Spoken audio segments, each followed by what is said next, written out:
What's up, YouTube? Welcome back to Moto Adventurer. I'm your host, Drew, and welcome to the Gem City. Today we're out in the country doing a little street ride. It is like 95 plus degrees. I am sweating bullets out here. But today we're gonna do a short little ride around the countryside on the southwest side of Dayton. Probably stop for some lunch, and then talk about initial impressions of the Royal Enfield Himalayan.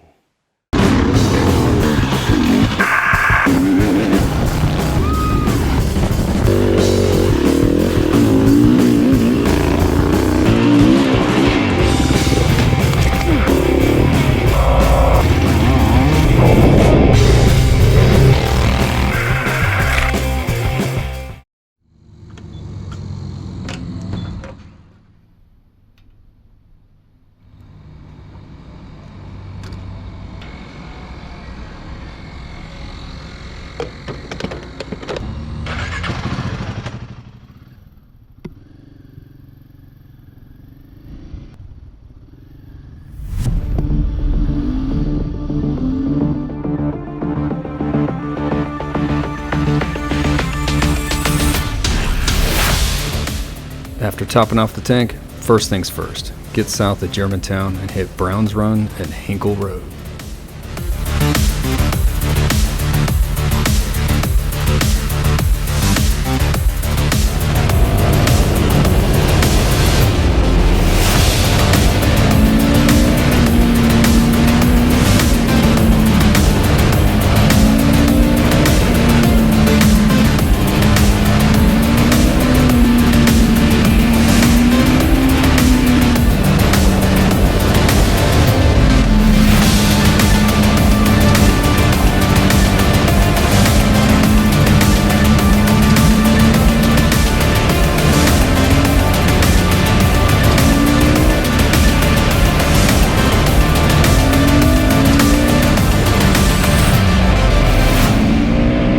After hitting the favorites down in Germantown, it was time to trace the Etch-a-Sketch out past Jacksonburg, on through West Elkton, and then time to hit lunch way down in Somerville.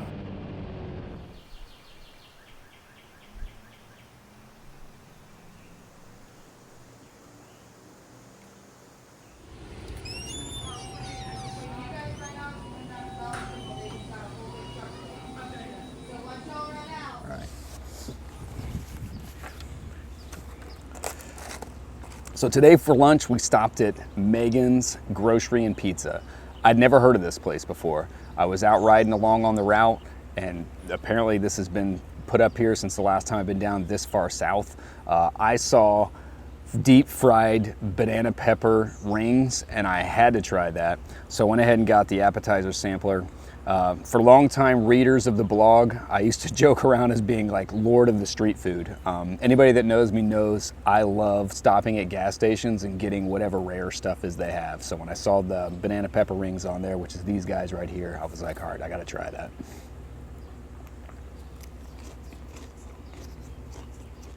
On the same route, there's Mama Mac's Pizza up toward Gratis. There's the Depot and the Dairy Point down in Camden. So there's a few other fun mom and pop places, but it's this weird part of, I don't know if it's the Midwest, it's Appalachia or whatever it is. I love trying whatever the gas station food is. So they don't actually have fuel here, but the premise is the same, as this is kind of like a local general store here in southwest rural Ohio. We're not all that far, just a few more miles to the west, you're actually in Indiana. Then it really starts to get both really flat, and you start to really realize that you've left the city a long time ago. This week, Throttle Company gave me the keys to this 450 Himalayan. So the best way to test it out this holiday weekend is to take it on my little Germantown rural county road scramble. So today we rode basically from the west side of Miamisburg down in through Germantown, then through Preble County, part of Butler County, then back up to Preble County, covered bridges, the whole smash.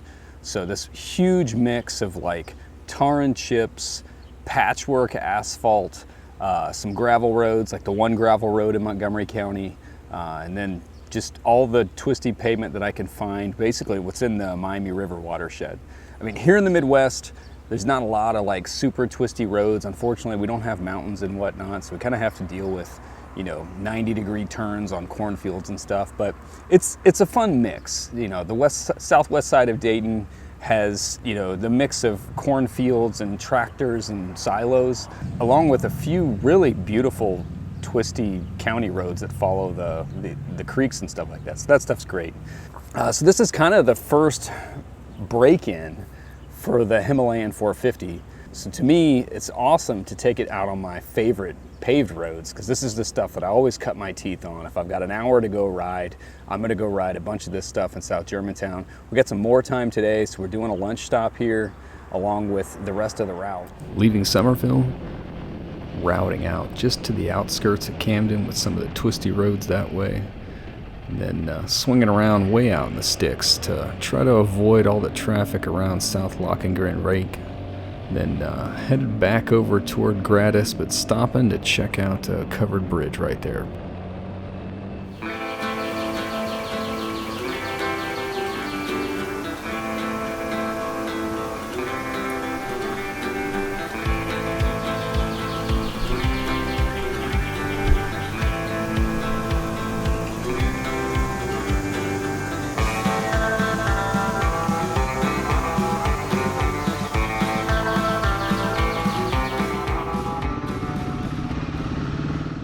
Leaving Brubaker Covered Bridge over in Gratis, then it's nothing but tar and chips, patchwork asphalt, headed over to Montgomery County to go check out the one through gravel road on Anthony Road.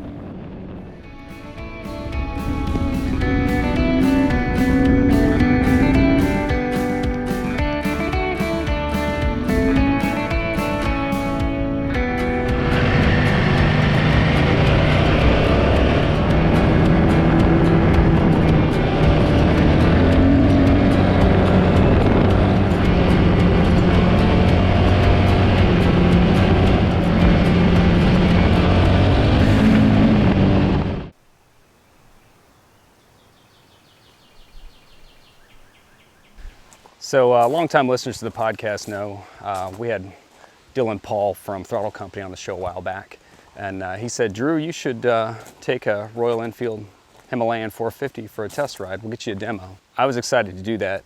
I've been in the tank for the Himalayan pretty much since launch. I remember going to IMS in 2016 to go look at it. So super pumped on the Himalayan. So the chance to actually get my hands on it and try it out was definitely the way to go.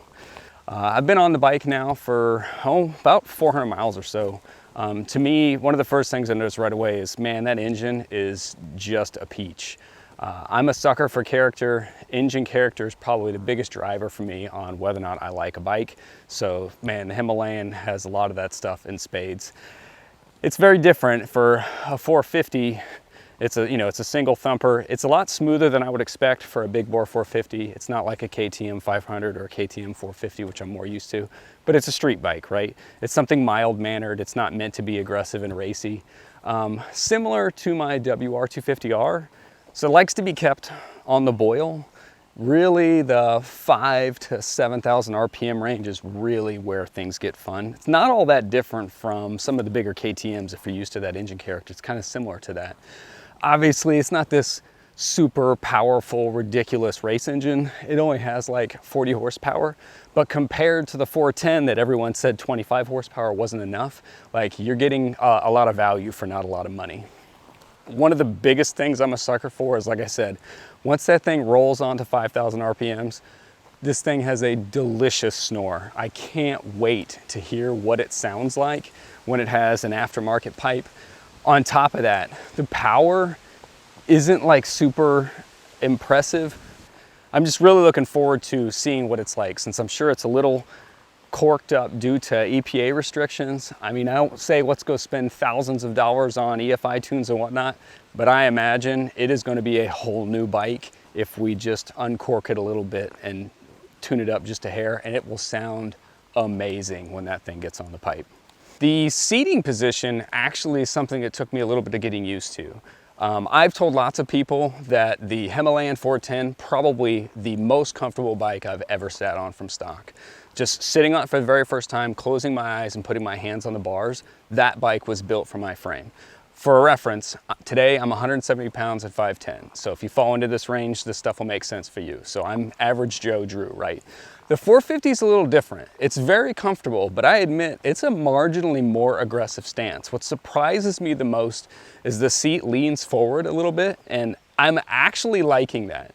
I've noticed that I arch my back and have horrible posture most of the time. So it's kind of nice to be on a bike that's a little bit more aggressive. And the biggest thing is, boy, this bike loves to corner.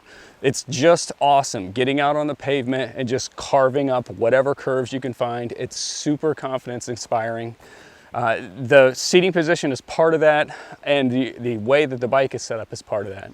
The suspension is, which a lot of people are going to bemoan that it's not adjustable and whatnot, but for the asphalt, again, 170 pounds, perfect. It's like absolutely love it on the asphalt for the first 400 miles. Yeah, so thus far on the pavement and on the gravel, suspension has been awesome. Related to ergonomics, it's actually pretty comfortable to stand on or sit on. It doesn't matter. In both conditions, I really like it, and it's with the stock bars, no extra risers, no nothing. We'll see what that's like when we're going downhill on some gnarly stuff, so we'll see how that goes later. Throttle Company actually put the aftermarket tall windscreen on here, and normally I don't like that stuff. But on the Himalayan 410, the tall windscreen is actually still under my chin. So it puts my helmet in a clean stream of air. The buffeting stops right here, keeps all the stuff off my chest. And again, it is absolutely sweltering out here, and the wind flow is awesome, especially once the sun starts to go down in the evening, super comfortable. Now, certainly not without some niggles, way too early to tell on that. But I admit, I'm not used to electronics. I'm used to analog bikes, so it's a little different with a digital dash, which I actually like so far. But some of the electronic interfaces, trying to figure out the buttons and the menus takes some getting used to. Maybe I'm a Luddite and that's why it's hard for me. Maybe that's the deal. Not entirely sure on that. Related to ergonomics, that seat is really hard. I like the shape of it. It's skinny toward the front and it's wide toward the back, and that's nice. But I hate Corbin seats. I like a soft seat. So we're gonna find out on long days here pretty soon whether or not I feel like a seat upgrade is something. And I know lots of people are saying that's pretty much, par for the course. Totally understand that's true. And the last thing is throttle by wire. It's related to some of the electronic stuff before. This is my first throttle by wire bike that I've spent a long period of time on. I've ridden some friends' Triumph Tigers and the whole jazz. But in this case, this is a little bit new for me. So I'm still kind of getting used to that. Right off the bat, there's a couple things that kind of annoy me, but it may just be some growing pains, so it's going to be interesting to see how that shapes up.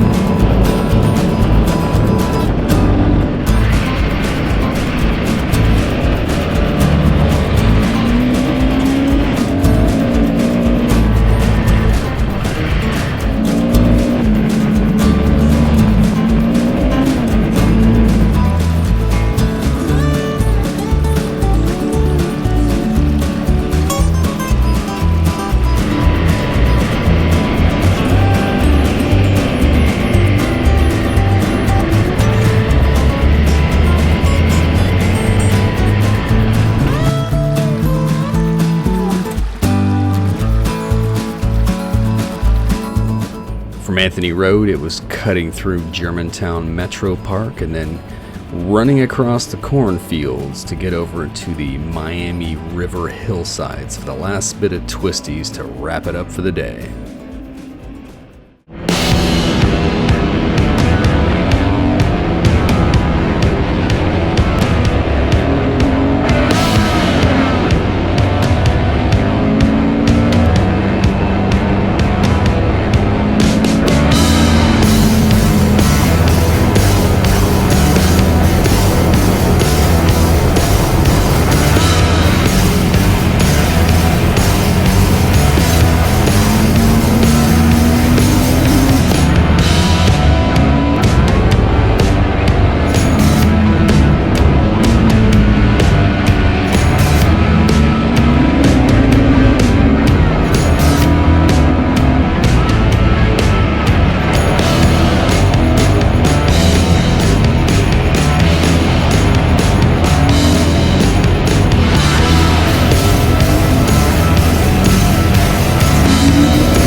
So I want to thank everybody for coming out and watching today, taking a little ride around the western part of the Gem City, Preble County, Butler County, Montgomery County, a little gravel road and whatnot. So a couple initial impressions on the Himalayan, and stay tuned for more long-term stuff on the Hemi.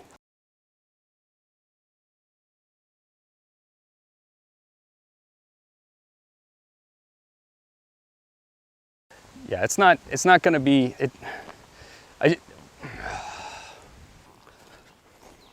sweating bullets out here, dude. Absolutely sweltering.